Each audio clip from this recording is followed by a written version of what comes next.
Hello అండి. Welcome back to my channel. నేను ఎక్కడికన్నా వెళ్దాము, ముందు రేపు మంచిగా రెడీ అయ్యి వెళ్దాము టైంకి అని అనుకుంటానండి. అస్సలు అట్లా జరగనే జరగదనమాట నా విషయంలో. మరి ఎందుకు అనేది అర్థం కాదండి. ఇంకా గుడికి వెళ్దాం అనుకున్న, అయ్యప్ప స్వామి గుడిలో పూజ ఉందని చెప్పినారండి. ఇంకా వెళ్దామని అనుకున్న, మంచిగా రెడీ అయ్యి ఇంక ఇంట్లో పని అయితే వడవలేదండి అసలు. అదేందో నేను ఎక్కడికన్నా వెళ్దాం అనుకున్నప్పుడే చాలా పని ఉంటుంది. పని చేసుకొని వెళ్దామని అనుకుంటా, ఇంకా ఇంట్లో పని మీద ఆశ, మళ్ళీ అక్కడికి వెళ్ళాలని ఆశ, రెండు ఉంటాయి కదా.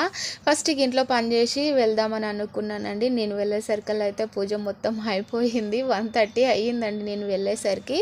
ఇంకా వెళ్ళగానే దర్శనం చేసుకున్నాను. చూడండి, ఎవ్వరూ లేరు, చాలా రష్ అండి. చాలా పెద్ద పూజ జరిగింది. ఇంకా వెళ్ళగానే దర్శనం చేసుకొని ఇంకా భోజనం చేసినానండి.